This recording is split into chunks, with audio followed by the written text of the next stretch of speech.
inovação que você trouxe, inclusive, para a própria Isocred, né? Foi a questão do nome Registrato, SCR Registrato. Então, explica pra gente o que é isso, como funciona e como quem está ouvindo pode utilizar também. Então, o que acontece? Hoje tem se falado muito em renegociação de dívidas, né? Inclusive existem programas aí, como Desenrola Brasil, né? E as pessoas estão muito focadas aí em SPC Serasa, né? Mas tem esse outro banco de dados que às vezes é muito mais prejudicial do que o SPC Serasa, né?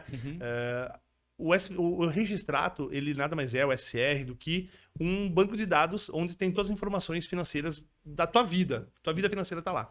E muitas vezes podem ter restrições, né, inseridas lá de forma ilegal que te prejudicam muito mais, né, do que o próprio SE, o próprio SPC e Serasa. E as pessoas nem sabem que tem essa restrição.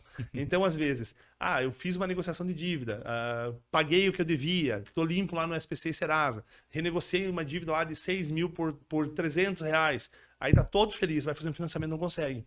Então, assim, além do SPC e Serasa, existem outros bancos de dados, além também do SPC, do Registrato, né? Existem mais de 14 bancos de dados que o teu nome pode estar inserido sem você saber, e que quando você faz uma negociação ou você retira o nome do SPC e Serasa, também tem que ser analisado todos esses bancos de dados para ver se o teu nome não está lá cadastrado, né? E que pode te prejudicar numa futura negociação, numa obtenção de um crédito, né? Então, hoje a atuação do escritório, ela é bastante focada também na análise da vida financeira, né? Porque assim, a solução de um problema imediato, que é uma negociação de dívida, um pagamento de uma dívida, uma análise de um contrato, ela é imediata, né? Aquela solução assim, uma ilegalidade cometida por banco, ela é imediata. Mas às vezes os reflexos dessa negociação, ela fica em diversos bancos de dados, né? Um deles principais, o SR, né? O Registrato, onde você vai se deparar depois com uma negativa de um crédito, não sabe nem por quê. Sim. Né? O que a gente percebe muito no nosso dia a dia, né? Nós trabalhamos com crédito, às vezes nega um crédito e você fala, cara, mas por quê? Por que negou? Aí vai, não tô com o SPC Serasa tranquilo, não tenho nada, aí tu vai ver uma dívida lá de 4 anos atrás, 3 anos atrás, que tá lá inserida e tu nem sabe, né? Fez a negociação ou apenas atrasou uma parcela e foi lá e pagou e o banco deixou lá. Então, a análise mais aprofundada da vida financeira, ela é muito importante, né? E o direito bancário, ele, como disse, ele não se restringe só a uma análise do contrato em si que está em atraso, você tem uma abusividade, você tem um juro elevado, né? O direito bancário, ele analisa toda a vida financeira da pessoa nas diversas relações que ela teve ao longo da vida com os bancos, né? Seja ela por empréstimo, financiamento, cartão de crédito, limite cheque especial, né? Então, são N situações que podem ter uma ilegalidade cometida pelos bancos. Como eu disse, hoje no Brasil, são mais de 200 instituições financeiras, né? Entre bancos, financeiras, fintechs, enfim. E as operações são minuto a minuto, né?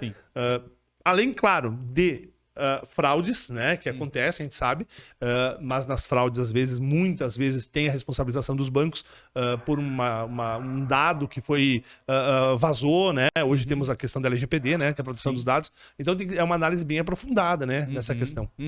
E aí, como é que a pessoa que quer consultar... só detalhe. Vamos lá, que eu sou o cliente, eu consultei e eu tenho uma restrição lá no SCR, né? SCR, é isso? Aí, isso, SCR registrado. Aí a gente vai, assim, a gente pode, ou o cliente vai até nós, a gente vai ensinar, né? Claro, o objetivo não é dizer para as pessoas nos procurarem, tá? Isso é uma questão informativa, claro, né? Isso, justamente. Informativa. A pessoa vai poder fazer análise dela, do contrato dela, do registrato, do histórico. Você não sabe, vai procurar informação de como saber, ou a gente vai informar se for nosso cliente, e a gente analisa se aquela restrição ela é devida ou não, né? Porque não adianta, eu tenho faz sentido eu tenho uma restrição aqui no registrado, tá, mas tu tá devendo, fez financiamento, fiz, pagou? Não paguei. Então, né, nada mais justo. Mas se ela for indevida, uma dívida já quitada, né, prescrita, um financiamento que a pessoa renegociou, já pagou, né? Pagou com desconto e tal. A gente vai analisar se há realmente uma abusividade do banco, uma legalidade na manutenção ou na inscrição, e aí a gente vai pedir a retirada, né? Então, você pede ou administrativamente ou via judicial, né? Onde é pedido a retirada, a declaração da legalidade daquela restrição e a retirada dela para fazer, como diz, a limpeza do registro, né? Ok. E eu, como cliente, se eu achar que eu fui lesado, posso pedir danos morais? Na maioria das vezes, sim. Na maioria das vezes, sim. Se a restrição for indevida, né? Maculou lá a tua vida financeira. Maculou o teu cadastro de bom pagador, de bom... Tu tem direito a uma indenização por danos morais, né? Há um abalo moral. Show de bola. E acontece muito? Só pra... Acontece. bastante. Acontece. Às vezes, a maioria das vezes, as pessoas nem sabem que Não tem sabem, né? esse registro, né? Acho que, mas eu nunca trazei uma parcela de um financiamento, eu nunca fiz...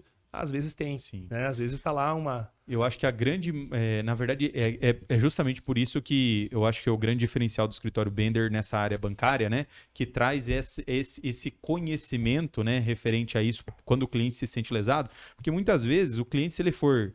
Não falando mal de concorrente, longe disso, mas muitas vezes você vai procurar um escritório que não é especializado nessa área de atuação, não vai nem saber o que é o STR, né? Tem muita chance disso acontecer. Exato.